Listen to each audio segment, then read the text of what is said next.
Rebonjour, je m'appelle Afsatou, j'ai 17 ans et j'habite dans un quartier à Longjumeau. Et je connais l'association depuis 10 ans, 9-10 ans. Et voilà, je fais partie de la troupe Aven Savoré. Et c'est tout. Je vais commencer par vous faire une présentation de l'asso, de ce qu'elle fait et d'où elle intervient.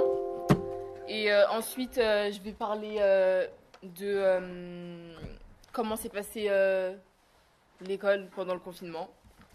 Donc du coup, l'association Intermétropensons, c'est une association qui a été créée en 2005 par des acteurs sociaux volontaires. Elle travaille à recréer des espaces de convivialité. C'est une asso qui est ouverte à tous. Travaille à créer des expériences de vie sociale, communautaire et éducative.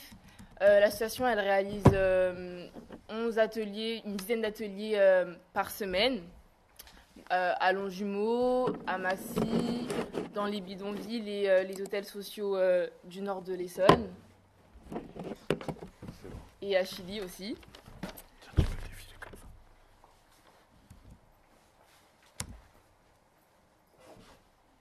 Donc voilà, là c'est, là il y a les ateliers à Massy, dans les quartiers de Longjumeau, et là c'était tout en haut à droite, c'est une bénévole qui s'appelle Isabelle qui organise des vacances, et chaque été on essaye de partir dans un château avec des familles. Les ateliers du coup, il y en a une dizaine par semaine et ça varie. Enfin, ça varie. En gros, c'est des ateliers de rue, comme vous pouvez le savoir. On va au pied des gens, enfin au pied des immeubles des gens pour leur amener des activités, etc.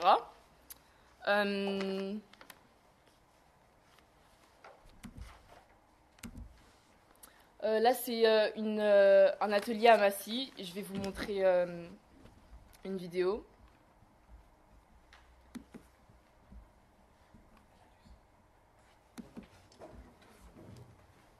Normalement, j'ai du son. Ouais, je vais te remettre le son. Parce que je l'avais coupé parce que ça faisait du bruit. Je vais mettre en plein écran. Ça marche pas. Ah bon? Ah putain, je comprends rien en fait. Je sais pas du tout pourquoi ça fait ça. J'ai jamais vu ce truc. J'aime pas équiler l'ordi.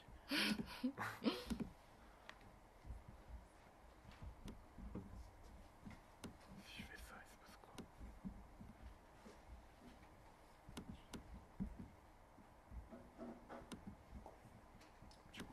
Bon, déjà, je pense que ce que j'ai présenté, vous connaissez déjà un peu. Enfin, c'est la base de l'association. Comme j'ai dit, je connais l'association depuis 10 ans maintenant.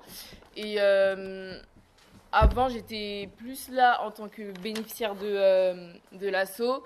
Et maintenant, je suis là en tant que bénéficiaire, mais j'interviens aussi. Genre, je suis là en tant qu'actrice. Donc voilà.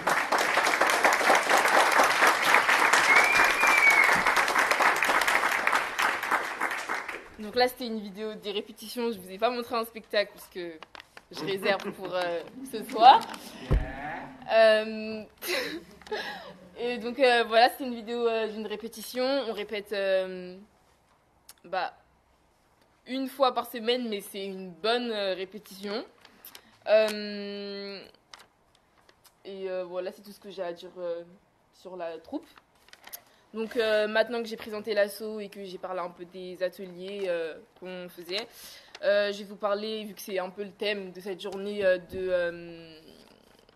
de l'école pendant le confinement, de ma scolarité pendant le confinement. Alors déjà, je me suis un peu sentie abandonnée en gros parce que il y avait un ou deux profs qui étaient vraiment investis, mais c'était qu'au début et on nous faisait un peu ressentir qu'on était en vacances. Moi j'ai 17 ans, je suis en terminale. Et dans quel lycée?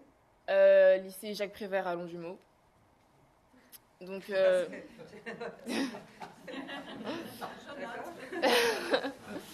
donc moi je suis en terminale, donc je passais le bac cette année et du coup ça a été validé en contrôle continu. Donc merci. Mais elle n'a pas encore son résultat. Ouais.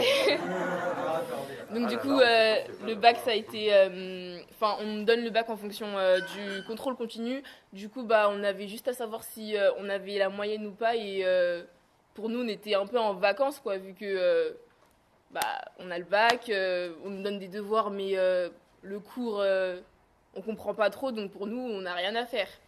Et je me suis sentie suivie, mais en fait, j'avais l'impression que même les profs, ils savaient pas, enfin, ils étaient pas, enfin, ils étaient dans le doute aussi, genre, ils n'avaient pas d'ordre. Ils étaient dans le doute, ils savaient pas quoi faire, ils se sentaient pas à l'aise avec le confinement, et ce qui est normal parce que c'est une situation qui est inédite. Et du coup, ils savaient pas comment réagir avec nous. Je suis peut-être allée à une ou deux visios de mes profs et il y avait 4 personnes. Enfin, c'était pas facile de suivre, d'interagir face à un écran. Et encore, c'était pas tous les profs qui faisaient des visios. Les autres, ils utilisaient Pronote pour nous donner des cours et bah, c'était pas facile parce que c'est pas la même chose de comprendre un cours quand tu le suis en direct et comprendre un cours quand tu as une leçon et tu dois la lire. Donc ça a été un peu dur du coup, moi j'avoue, j'ai relâché dès que j'ai su que j'allais avoir le bac. Après, on nous a proposé quand même des aides. Mais je trouvais que c'était pas efficace. Enfin, on nous a proposé des soutiens en maths et en français, mais de la même manière que on nous balançait le cours sur Pronote. Donc c'était pas, enfin c'était pareil, ça servait à rien pour moi. On nous a aussi proposé pour ceux qui n'avaient pas d'ordinateur enfin qui n'avaient pas non qui n'avaient pas d'ordinateur pour travailler, de nous en prêter. Et mais nous dans notre classe ça a pas.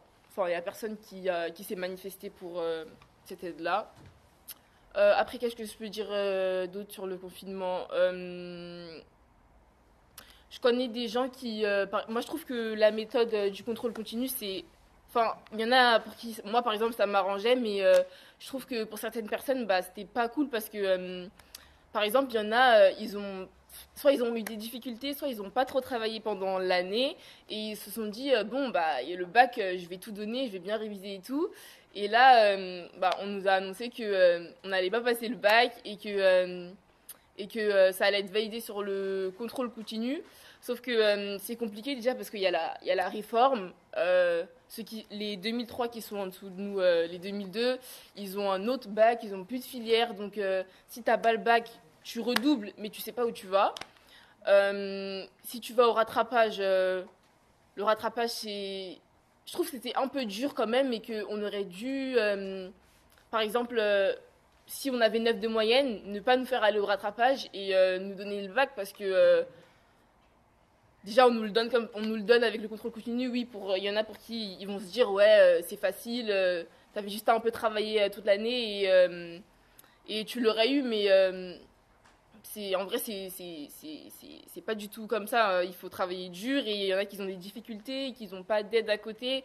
Donc je trouvais que c'était pas injuste, mais que c'était pas équitable. Enfin c'est la même chose un peu, mais ouais, c'était pas juste en fait.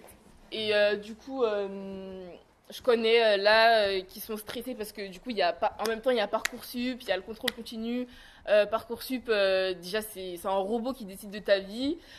Ensuite, bah, si tu n'as pas le bac, tu dois passer la session en septembre. Mais passer la session en septembre, ça veut dire déjà que tu vas pas avoir de vacances.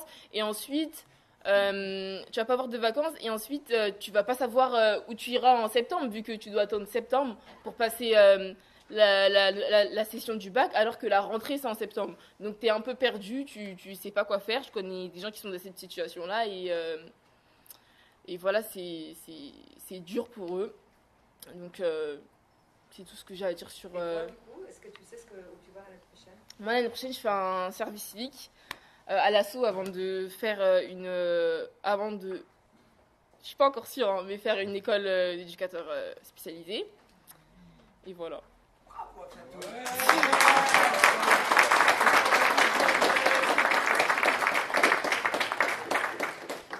Donc, je pense que j'ai fini en fait. Donc, si vous avez des questions.